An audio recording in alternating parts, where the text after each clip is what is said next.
കരുതാതിരിക്കുമോ? എന്നെ മാത്രം കണ്ടു സ്വർഗം വിട്ടവൻ എനിക്കായി കരുതാതിരിക്കുമോ?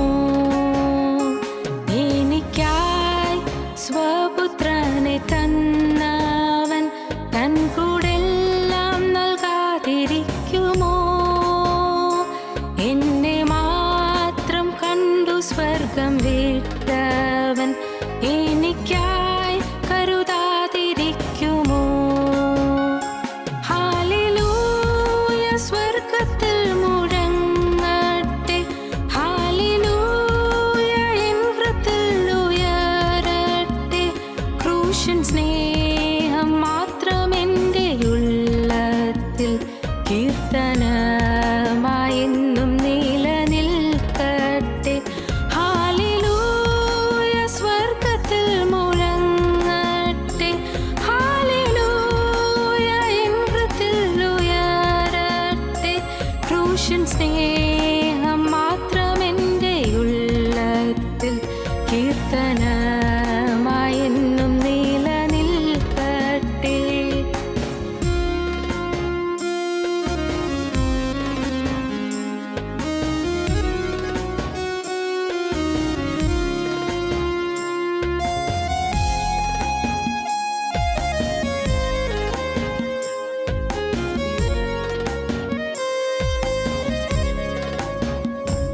എൻ പേർക്കായി യാഗമൃഗമായവൻ എൻ്റെ കണ്ണീർ കാണാതിരിക്കുമോ? എല്ലാവരാലും ഒറ്റപ്പെട്ട കുഞ്ഞാടു കാണവരെ ഉയർത്താതിരിക്കുമോ? എൻ പേർക്കായി യാഗമൃഗമായവൻ എൻ്റെ കണ്ണീർ കാണാതിരിക്കുമോ? എല്ലാവരാലും ഒറ്റപ്പെട്ട കുഞ്ഞാടു താണവരെ ഉയർത്താതിരിക്കുമോ? ഹല്ലേലൂയ സ്വർഗ്ഗത്തിൽ മുഴങ്ങട്ടെ, ഹല്ലേലൂയ എൻ ഹൃദയത്തിൽ ഉയരട്ടെ. ക്രൂശൻ സ്നേഹം മാത്രം എൻ്റെ ഉള്ളത്തിൽ കീർത്തനമായെന്നും നിലനിൽക്കട്ടെ. ഹല്ലേലൂയ സ്വർഗ്ഗത്തിൽ മുഴങ്ങട്ടെ, ഹല്ലേലൂയ എൻ ഹൃദയത്തിൽ ഉയരട്ടെ. ക്രൂശൻ സ്നേഹം മാത്രം എൻ്റെ ഉള്ളത്തിൽ കീർത്തനമായെന്നും നിലനിൽക്കട്ടെ.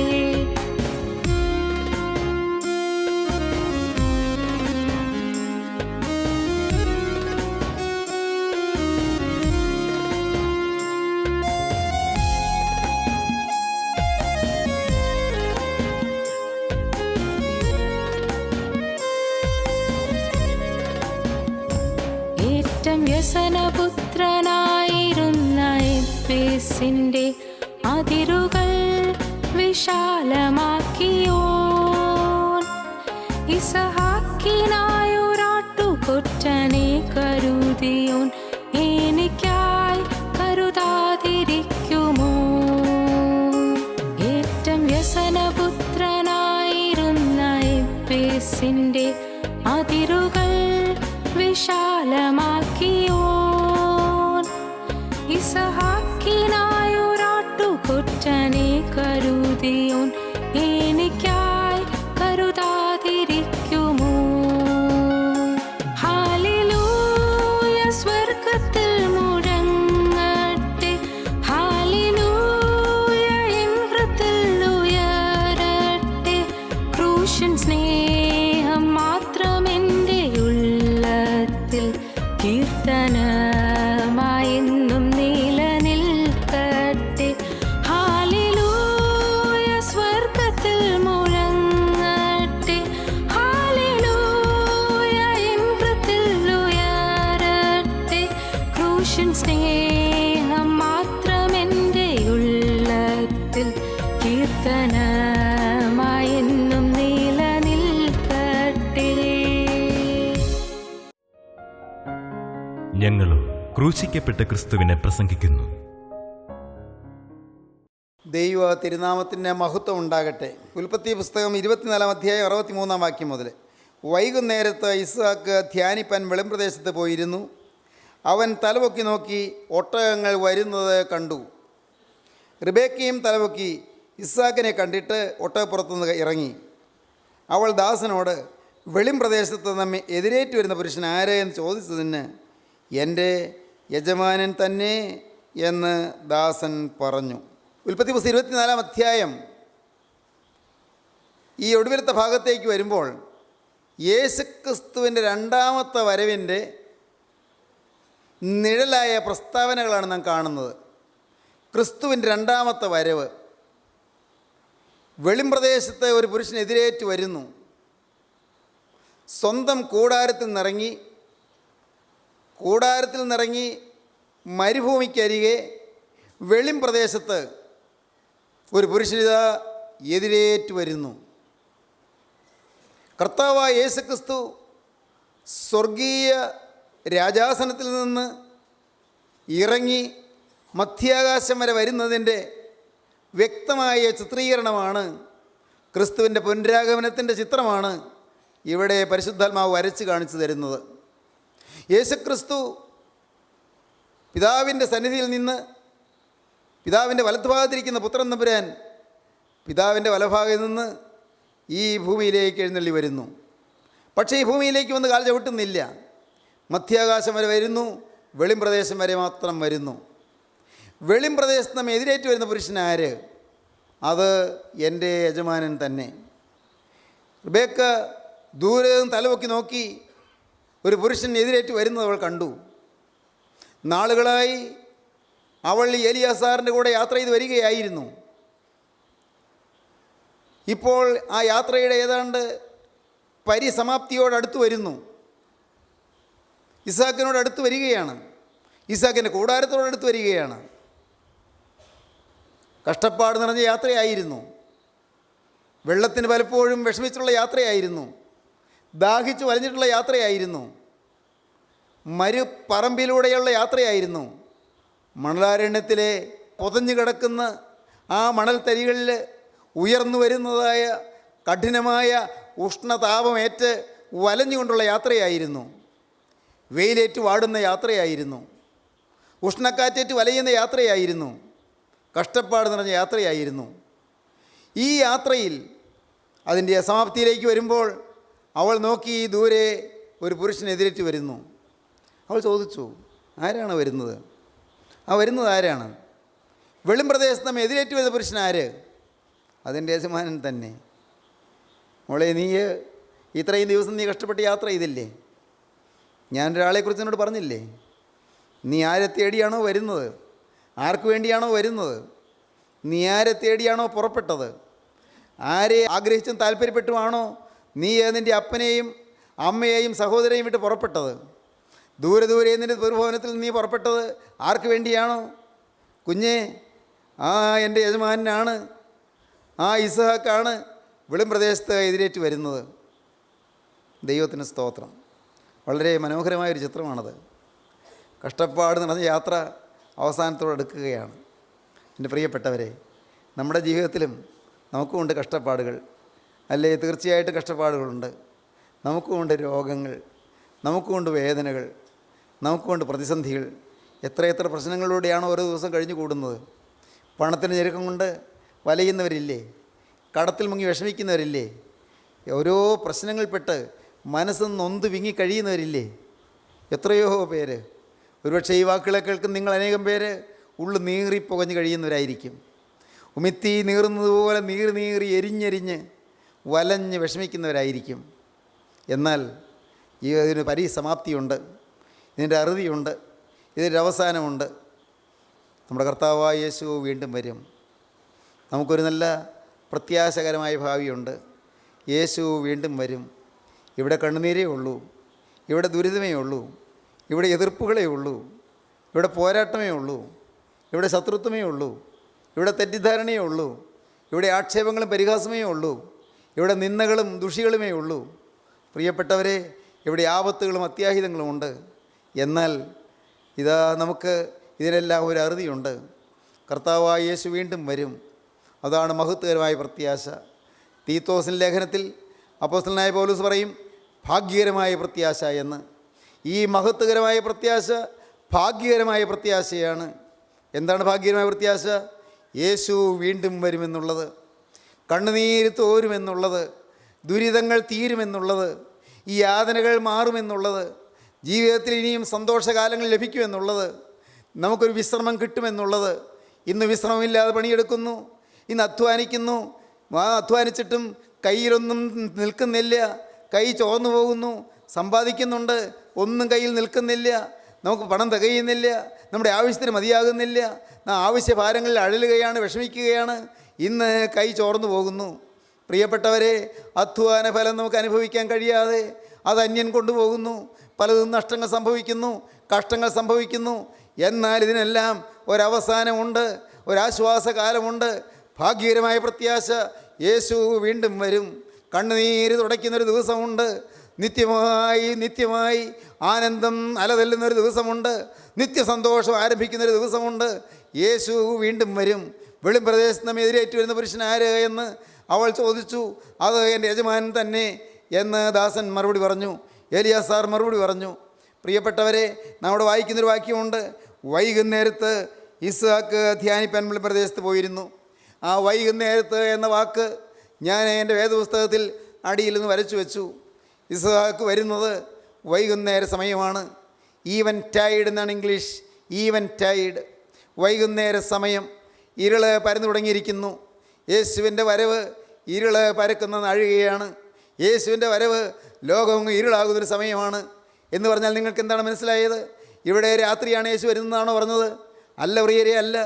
ലോകത്തെല്ലാം ധാർമ്മികമായി ഇരുള് വ്യാപിക്കുന്ന കാലം, സാൻമാർഗികമായി ഇരുള് വ്യാപിക്കുന്ന കാലം, സാംസ്കാരികമായി ഇരുള് ബാധിക്കുന്ന കാലം, സ്വാഭാവികമായി ഇരുള് ബാധിക്കുന്ന കാലം, എല്ലാ വിധത്തിലും ഇരുളിൻ്റെ കാലം, അസന്മാർഗികത നിറഞ്ഞു നിൽക്കുന്ന ഒരു കാലം, അധാർമികത നിറഞ്ഞു നിൽക്കുന്ന കാലം, അക്രമവും അഴിമതിയും നിറഞ്ഞു നിൽക്കുന്ന ഒരു കാലം, കൊള്ളയും കൊള്ളിവെപ്പും നടക്കുന്ന കാലം, പ്രിയപ്പെട്ടവരെ കവർച്ചകളും ദുരിതങ്ങളും വളരുന്ന കാലം, എല്ലാ വിധത്തിലും തകർന്നടിയുന്നൊരു കാലം, വൈകുന്നേര സമയം ഇരുൾ വ്യാപിക്കുന്ന ഒരു കാലം. ആ കാലം, അതിനെക്കുറിച്ച് കർത്താവ് തന്നെ പറഞ്ഞു, മനുഷ്യപുത്രൻ വരുമ്പോൾ വിശ്വാസം കണ്ടെത്തുമോ എന്ന്. അനേകർ ദൈവത്തെ തെറ്റിദ്ധരിക്കുന്ന കാലം, ദൈവം ഉണ്ടോ എന്ന് സംശയിക്കുന്ന കാലം, ദൈവമില്ല എന്ന് നിശ്ചയിക്കുന്ന കാലം, ദൈവമില്ല എന്ന് തറപ്പിച്ച് പറയുന്ന കാലം, നിരീശ്വര വിശ്വാസം, നിരീശ്വര ബോധങ്ങൾ വളരുന്നതായ കാലം. സഹോദരങ്ങളെ, അനേകം പേര് ദൈവനിഷേധികളായി തീരുന്ന കാലം, കൊള്ളയും കൊള്ളരുതായ്മയുമായി ജീവിതം താറുമാറാക്കുന്ന കാലം, മാതാപിതാക്കളെ അനുസരിക്കാത്ത കാലം, ഭർത്താവ് ഭാര്യയെ കൊല്ലുന്ന കാലം, സഹോദരങ്ങളെ ഭാര്യ ഭർത്താവിനെ കൊല്ലുന്ന കാലം, മക്കൾ മാതാപിതാക്കളെ കൊല്ലുന്ന കാലം, അക്രമവും അഴിമതിയും നടമാടുന്ന കാലം, എല്ലാം ഇരുളിൻ്റെ കാലങ്ങളാണ്. ഇരുളിൻ്റെ കാലങ്ങൾ, ഭയാനകമായ ഇരുട്ടിൻ്റെ കാലങ്ങളാണ്. എല്ലാം ഇരുണ്ടു പോകുന്ന കാലങ്ങൾ, അവിശ്വാസം വളരുന്ന കാലങ്ങൾ. ഇന്ന് ഈ കാലയളവ് എങ്ങനെയുള്ളതാണ് നമുക്കറിയാമല്ലോ. അധർമ്മകാലങ്ങളാണ് ഈ കാലങ്ങൾ, അതിക്രമകാലങ്ങളാണ് ഈ കാലങ്ങൾ, അഴിമതിയുടെ കാലങ്ങളാണ്.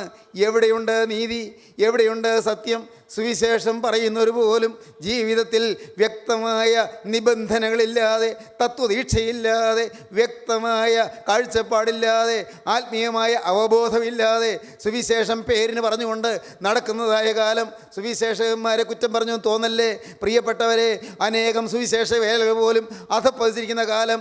മനുഷ്യതതി ഇന്ന് ഇരുളിൽ തപ്പുന്നതായ കാലം, ഇരുട്ടിൽ തപ്പി നടക്കുന്ന കാലം, സമാധാനത്തിൻ്റെ കണികയില്ലാത്ത കാലം, ഇരുൾ വ്യാപിക്കുന്നതായ കാലം.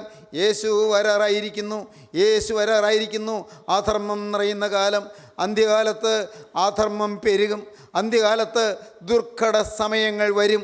തീമോത്തിയോസിൻ്റെ 2-ാമത്തെ ലേഖനം 3-ാം അധ്യായം 1 എന്നുള്ളതായ വാക്യങ്ങൾ നമുക്കൊന്ന് വായിച്ചു കേൾക്കാം. തീമോത്തിയോസിൻ്റെ 2-ാമത്തെ ലേഖനം 3-ാം അധ്യായം 1 എന്നുള്ളതായ വാക്യങ്ങൾ. അന്ത്യകാലത്ത് ദുർഘട സമയങ്ങൾ വരും എന്നറിയുക. മനുഷ്യർ സ്വസ്നേഹികളായി തീരും, ദ്രവ്യാഗ്രഹികളായി തീരും, വമ്പ് പറയുന്നവരായി തീരും, അഹങ്കാരികളായി തീരും, ദൂഷകന്മാരായി തീരും, അമ്മയപ്പന്മാരെ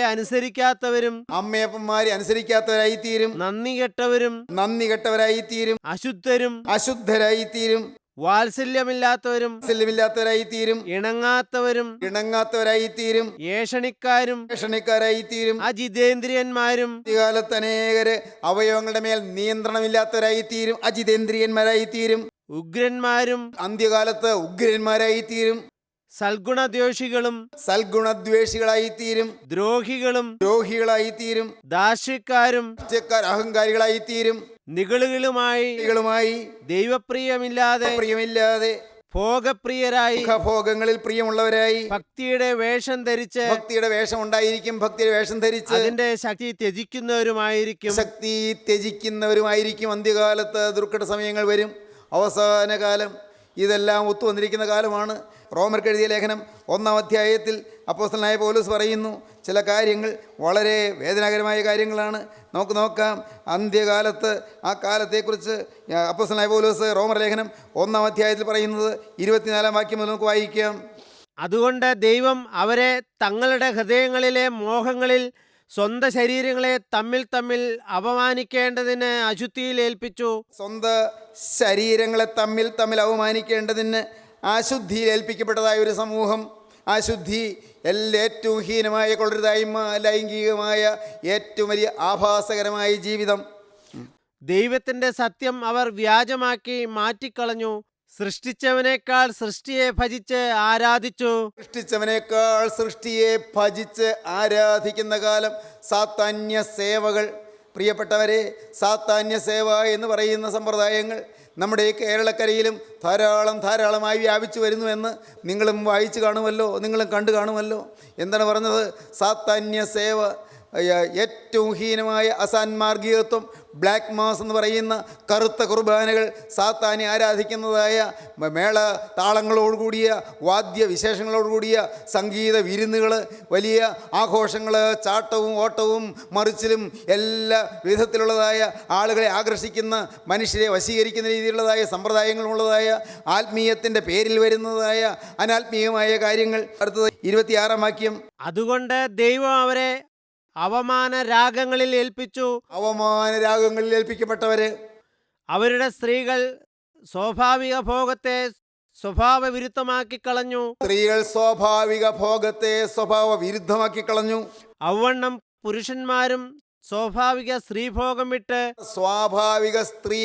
വിട്ട് അന്യോന്യം കാമം ജ്വലിച്ച് പുരുഷന്മാർ പരസ്പരം കാമം ജ്വലിച്ച് ആണോട് ആൺ അവലക്ഷണമായത് പ്രവർത്തിച്ചു. ആണോട് ആൺ അവലക്ഷണമായത് പ്രവർത്തിച്ചു. 29-ാം വാക്യം.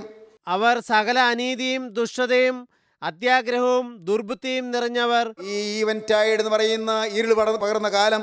അവർ സകല അനീതിയും ദുഷ്ടതയും അത്യാഗ്രഹവും ദുർബുദ്ധിയും നിറഞ്ഞവർ. അസൂയ, കൊല, പിണക്കം, കപടം, ദുശീലം എന്നിവ തിങ്ങിയവർ. അസൂയ, കുല, പിണക്കം, കപടം, ദുശീലം എന്നിവ തിങ്ങിയവർ. കുരളക്കാർ, ഏഷണിക്കാർ, നുണ പറയുന്നവര്, കുരളക്കാർ, ഏഷണിക്കാർ, ദൈവദ്വേഷികൾ, നിഷ്ഠൂരന്മാർ, ഗർവിഷ്ഠന്മാർ, ആത്മപ്രശംസക്കാർ, പുതുദോഷം സങ്കല്പിക്കുന്നവർ, മാതാപിതാക്കന്മാരെ അനുസരിക്കാത്തവർ, ബുദ്ധിഹീനർ, നിയമലംഘികൾ, വാത്സല്യമില്ലാത്തവർ, കനിവറ്റവർ, ഈ വക പ്രവർത്തിക്കുന്നവർ മരണയോഗ്യർ എന്നുള്ള ദൈവന്യായം അവർ അറിഞ്ഞിട്ടും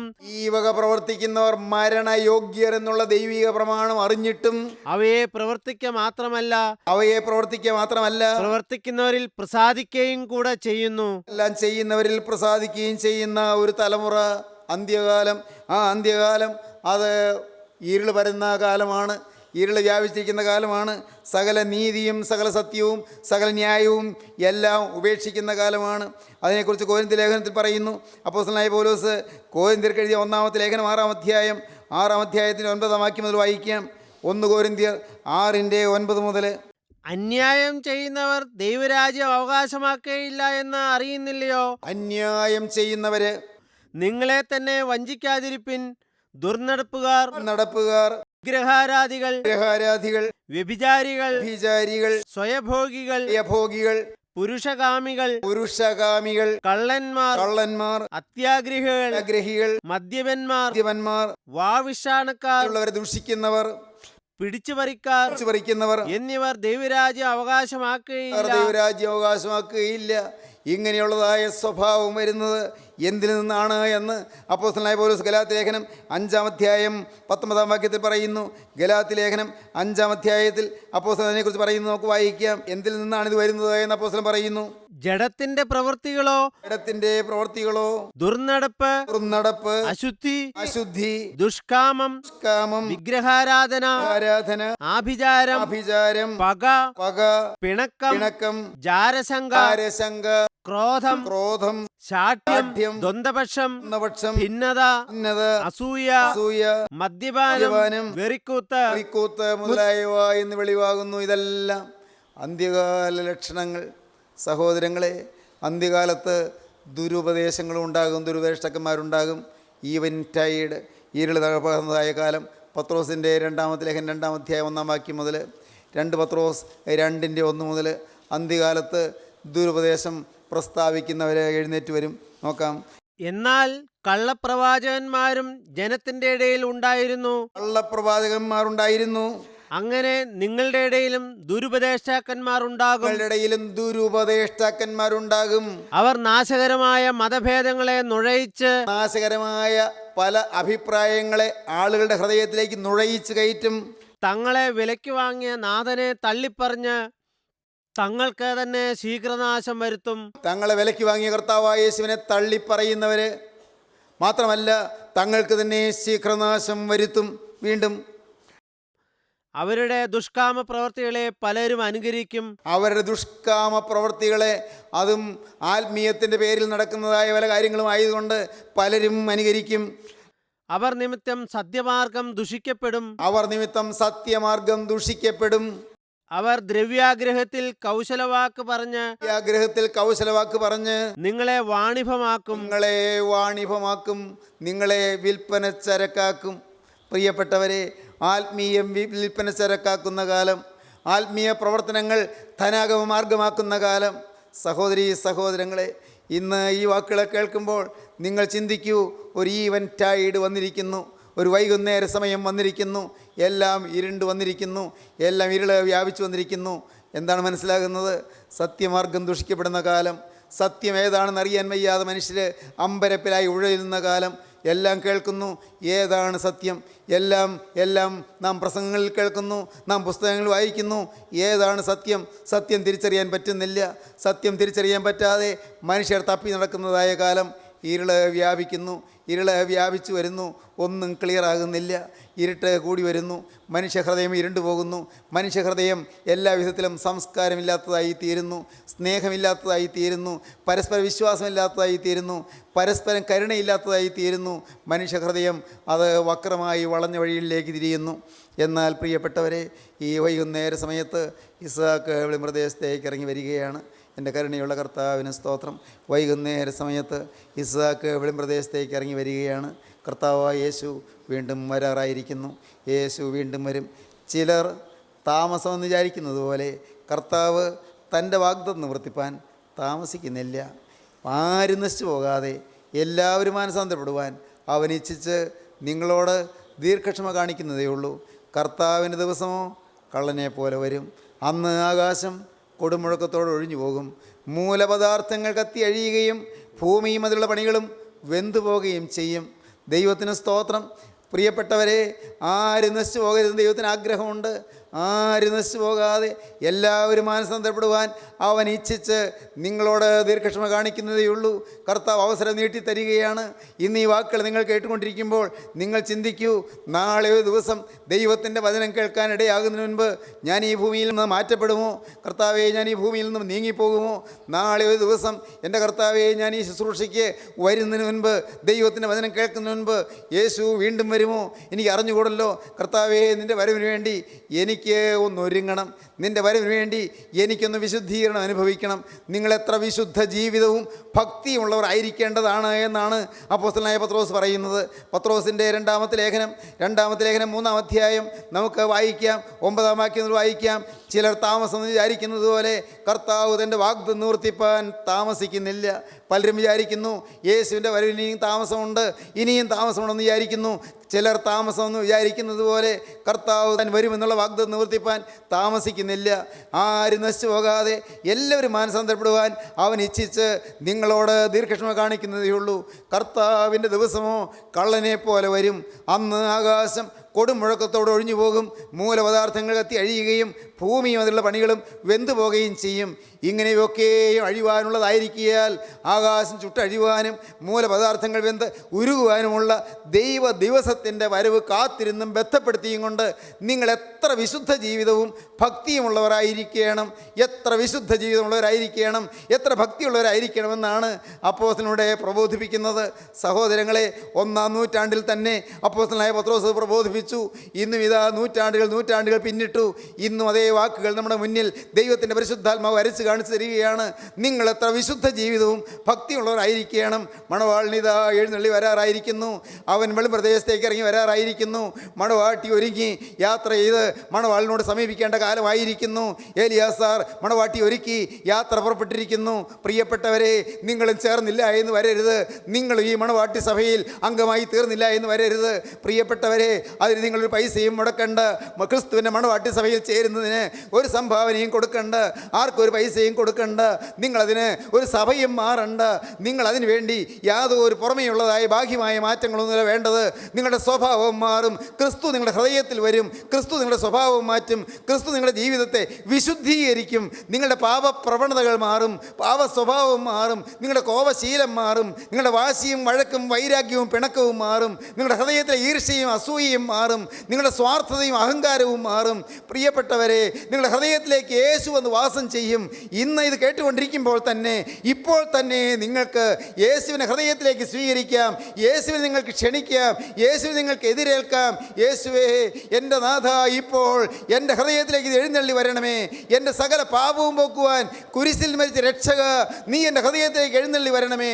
എൻ്റെ കഴിഞ്ഞകാല പാപങ്ങളെല്ലാം തിരു രക്തത്താൽ കഴുകപ്പെട്ടവനായി എൻ്റെ കർത്താവേ, ഒരു പുതിയ ജീവിതം നയിപ്പാൻ ഞാനിതാ തീരുമാനിക്കുന്ന കർത്താവേ, നീ എൻ്റെ ഹൃദയത്തിലേക്ക് എഴുന്നള്ളി വരണമേ. എൻ്റെ ജീവിതത്തിന് ചുക്കാൻ നീ പിടിക്കണമേ. എൻ്റെ ജീവിതത്തിന് നിയന്ത്രണം നീ ഏറ്റെടുക്കണമേ. എന്നെ നിൻ്റെ മകനാക്കി തീർക്കണമേ.